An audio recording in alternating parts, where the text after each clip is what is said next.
Uchta toifaga Alloh nazarini tashlamaydi qiyomatda.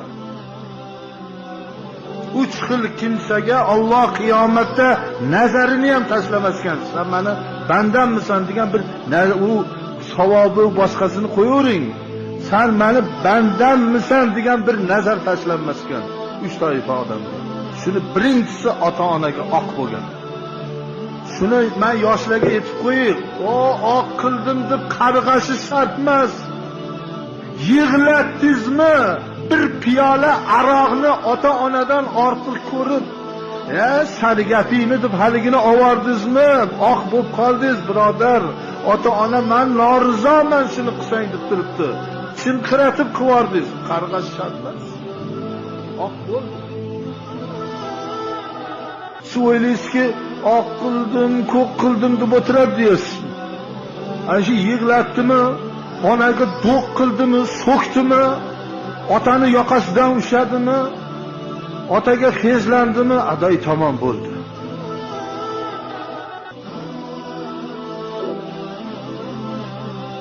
Alloh nazarini tashlamaydigan biri shu. Ikkinchisi doim aroq ichib yuradigan. İçib tashlagan boshqa. Doim. Namozni ham o'qib chiqib borguncha otib qo'yadi. Yani ertasiga namozni ham o'qib, mudminul xamr deydi. Alloh bunga ham nazarini tashlamas ekan. Uchinchisi val mannanu ataahu, berganini minnat qilaveradi. Bizdan berganmiz, biz berganmiz, masjidga bizdan beruvdik. Biz beruvdik, ana 100 so'mida o'radi. Berganini minnat qilaverganga ham Alloh qaramas ekan. Asli minnatchi past bo'ladi. Past odam. O'ng qo'ling berdimi, chap qo'ling bilmay qolsa. Ha, deb e'lon qilgan nima kerak? Minnat qilgandan juda yomonda minnat.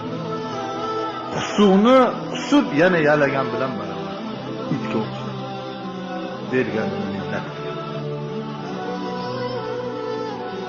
Kirmaydi jannatga endi. Umuman duotilar sarvara. Ota-onaga oq bo'lgan, yana keladi. Ota-onaga oq bo'lgan jannatga kirmaydi. Va dayus.